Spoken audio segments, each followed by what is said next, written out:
Good morning, fellow gardeners. I'm Kelly, aka K2, and this is K2 Garden Adventure, my channel dedicated to me building my dream garden and urban farmstead here on the beautiful central coast of California, Zone 9B.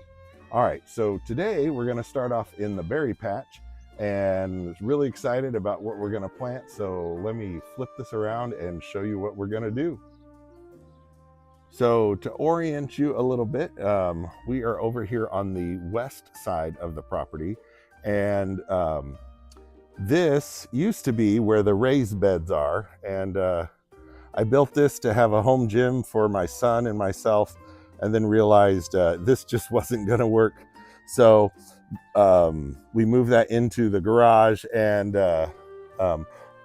hopefully this is going to be where the new swim spa is going to be. But anyways, the raised beds, which were here last year, I moved some of them way out by the apple orchard in that back corner where it's full sun all day, and everything I plant is going to be much happier over there instead of the part sun location that this gravel bed turned out to be.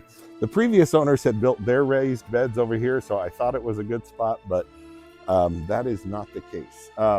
Anyway, so the 8-foot beds I moved out into the apple orchard area. So I can zoom in a little bit and show you those. Those are out there, and there were some tomato volunteers that started growing again, so I'm letting those go. And I had about 8 different kinds of pepper plants that are going, and there's some struggling onions. But anyways, that's for some future videos.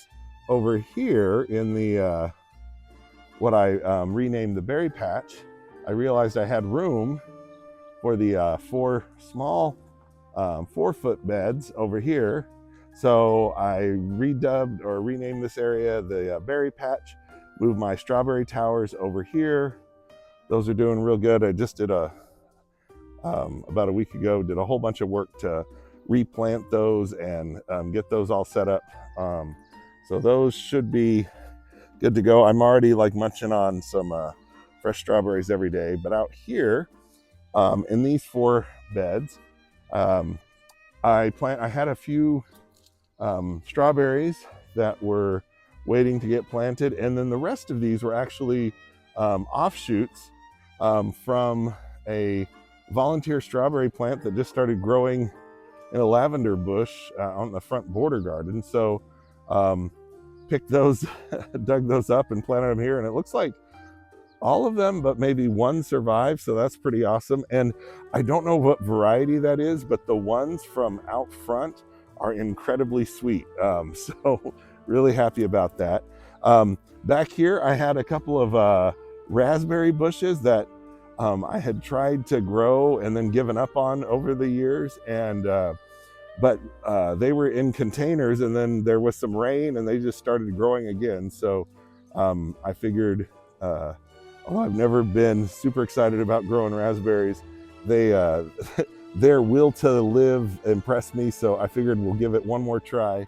Hopefully I can get some large enough raspberries that they're worth picking, but we will see.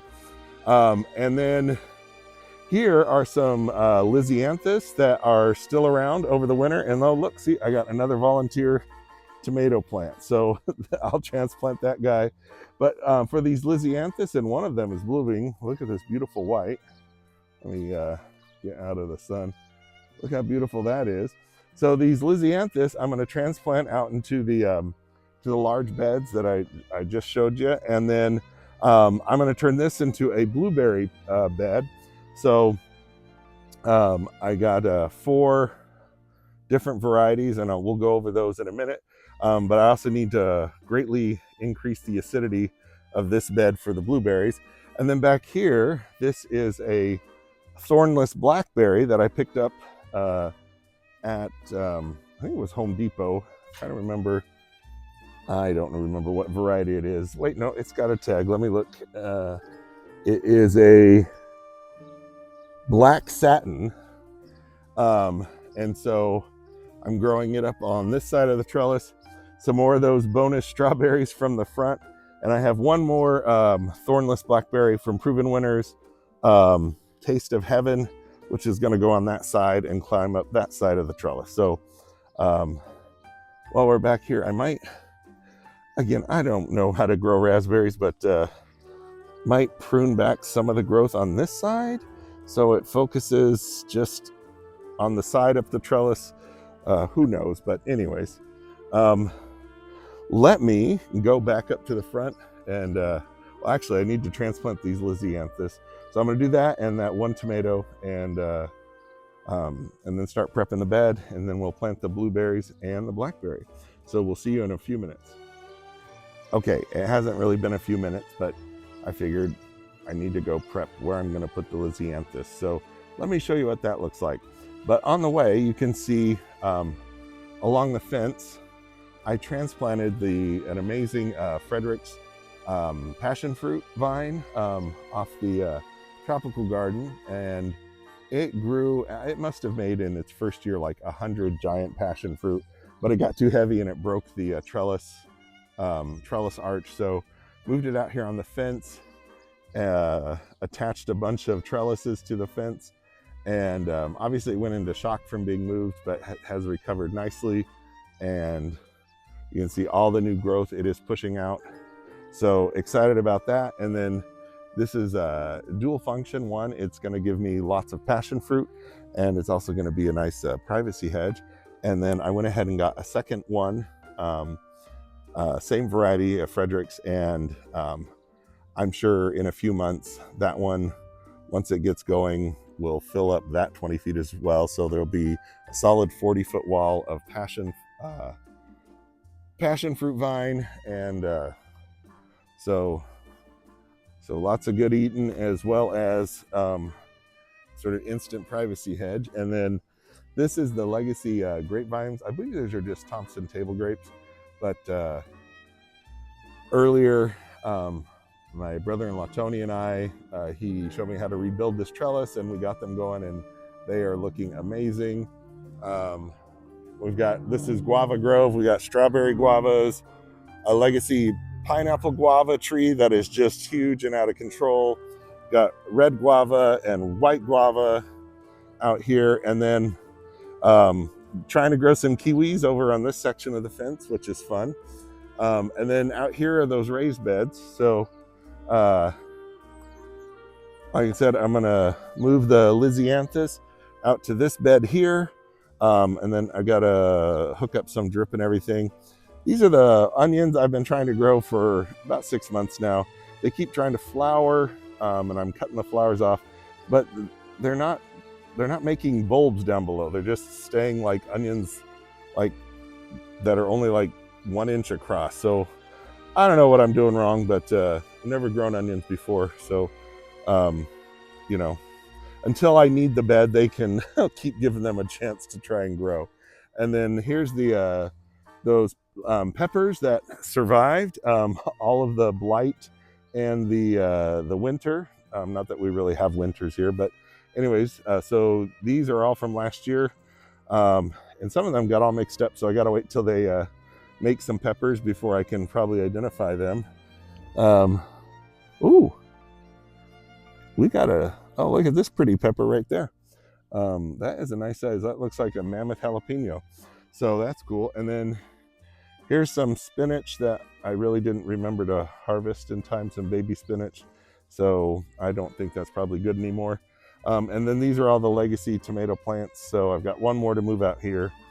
But in the meantime, let me go ahead and get those Lysianthus moved over to this bed and it hooked up to drip, and then we can do the blueberries. All right, so let me show you how I'm putting drip out here. So again, there's a 1/2 inch that comes up through the bottom. I cut out like a 1 inch notch out of one of the planks to allow the 1/2 inch to come up. And then what I'm doing is I'm going to put in 3/4 inch drip lines that run the length, and then I'm inserting these little shutoff valves. And oh my goodness, look at that big old slug. Hey, Mr. Slug, you are about to die. Anyways, I'm not even sure where you came from. That's so wild. All right, well, and then at the end of the 1/4 inch drip line, I put in this, the little plug.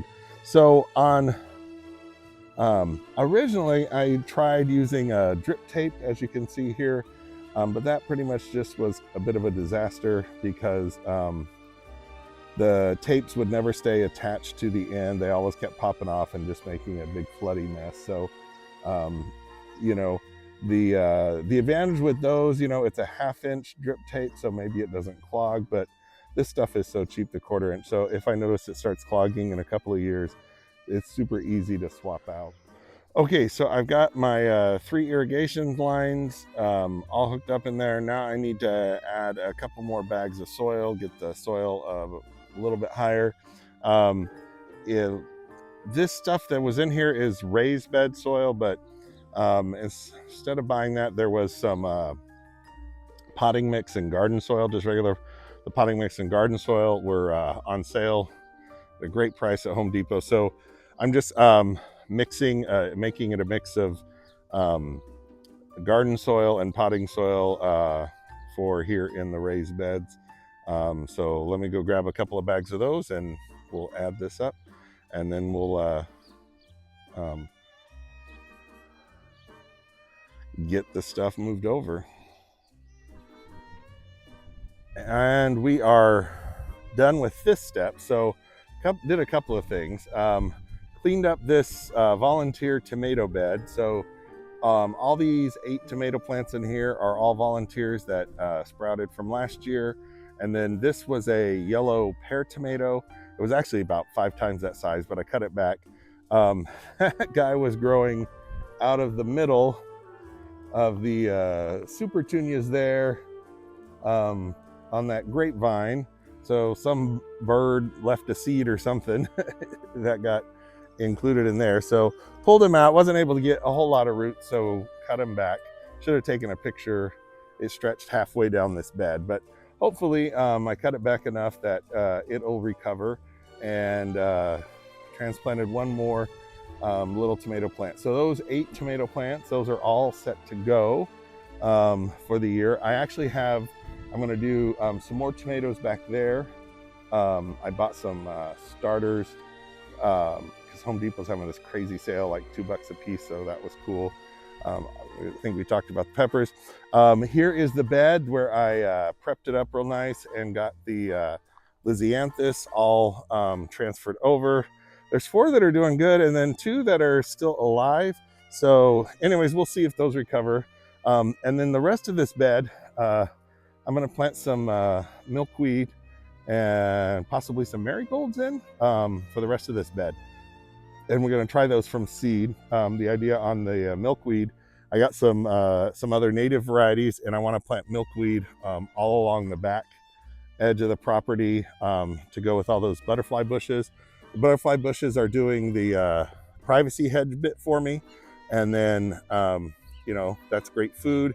And then the milkweed all along there will be, places for the monarchs to lay their eggs, and the caterpillars just destroy milkweed plants. So there's that. I also want to plant some dill, which evidently the yellow swallowtails they like. So I'm going to save a little room for some dill for the swallowtails. So anyways, now we're going to head back, get the rest of the soil in there, and add a bunch of acidifier for the blueberries.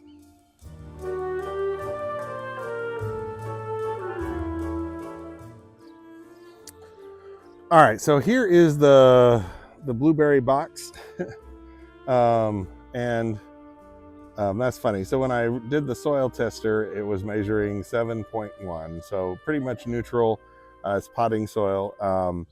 Although I just dumped this almost full bag of soil acidifier in here, and it's already dropped to 6.8, so that's a good sign. Anyways, we're gonna mix that into the soil.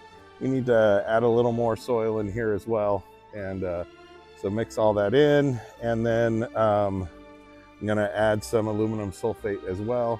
One thing that was interesting, I was reading about this elemental sulfur, which this organic soil acidifier uses. but it says it actually needs aluminum sulfate in order for the microbes to work. The other thing is this stuff evidently can take up to a year to start working, so I don't have that kind of time. So I'm going to add some aluminum sulfate as well, and hopefully, from what I read, blueberries want between like 5.5 and 6 to be happy. So that's our target goal, is to get the acidity down that much. So see you in a little bit. All right, so it's getting a little bit breezy, but we got our 4 blueberries and the blackberry back there. So about to put these in the ground. I was trying to figure out, does it matter which ones I put where? And then I decided to sort by earliest ripening. So check the internet, and supposedly Duke is the earliest, followed by Spartan, which is here, then Chandler, and finally Legacy. I guess Chandler is supposed to make like giant blueberries, and Spartan might, anyway, some are best tasting. Anyways, there's a mix of different things, so hopefully they're all good. I was looking for, these are all Northern High Bush.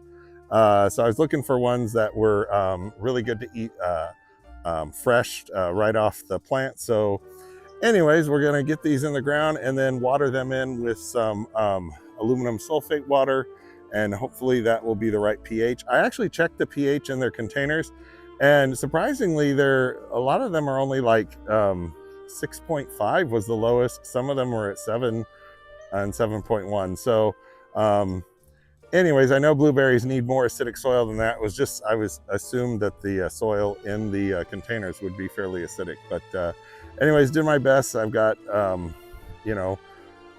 over a whole bag of the soil acidifier in here, and like I said, I'm going to add aluminum sulfate in water. So let's do these, and then we'll get the Taste of Heaven blackberry in the ground, and should be all done for today.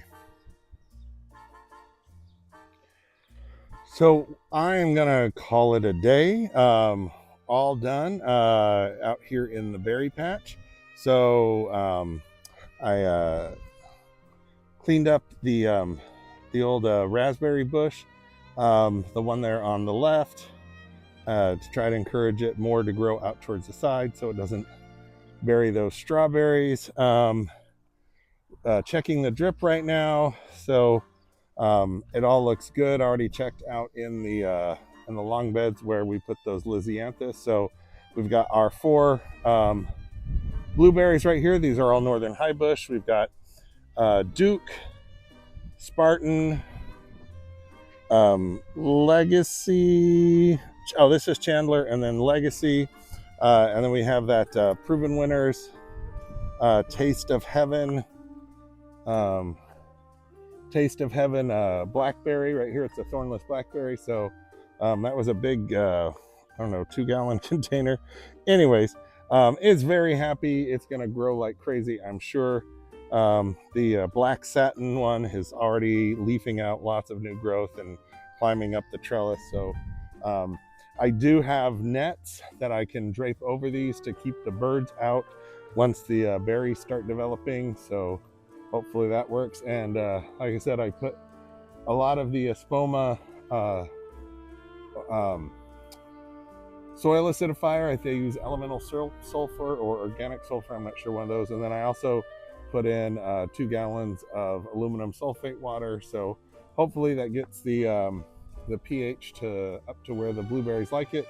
But like I said, the pH in the containers was only like 7.1 down to a low of 6.5. So anyways, that soil should be more acidic than what they were growing in. So anyways, I'm going to go ahead and end the video. Hopefully you enjoyed tagging along with me as I finish out the berry patch. Again, we've got raspberries, blackberries, blueberries, lots of strawberries in there, and then here are the 2 strawberry towers. Oh, and if you haven't seen it before, I use a drip emitter up through the top with a little sprinkler, and so my strawberry towers automatically water every time the raised bed zone goes. So Anyways, we'll leave with a beautiful shot of the my grape trees with with the Supertunias again. That is one single Supertunia Vista bubblegum that's been cut back many times last year. I rescued it from the trash at Home Depot and put one under each of the grape trees. But anyways, I'm just starting to, to just wander. So if you haven't yet, please hit the like button. Make sure you leave a comment. Tell me what your favorite berry or what variety of blueberry, raspberry, blackberry you like. And then maybe I'll grow those next year. Share with your friends and family. Help me grow the channel.